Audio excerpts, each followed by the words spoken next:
Для замены рычага для открытия-закрытия трис нам понадобится электрическая дрель, сверло по металлу 4 мм, заклепки алюминиевые вытяжные, рычаг для закрытия и открытия трис, заклепочник ручной. Итак, погнали! Высверливаем старые заклепки крепления рычага, снимаем сломанный рычаг.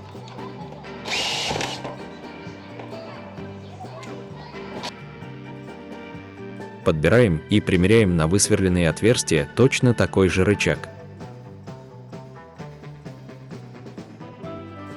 Устанавливаем жалюзи трис в удобное для работы положение.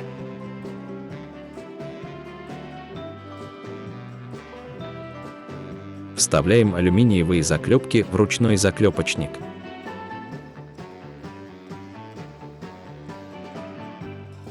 Устанавливаем рычаг точно в просверливаемые отверстия и выравниваем по вертикали и горизонтали.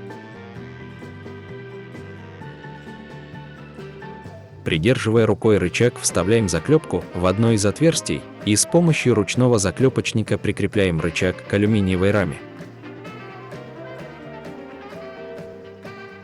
Затем вставляем вторую заклепку и также прикрепляем рычаг к раме. Второй конец рычага мы должны прикрепить к металлической пластине, которая открывает-закрывает сразу несколько полос трис. Устанавливаем трисы в положение открыто.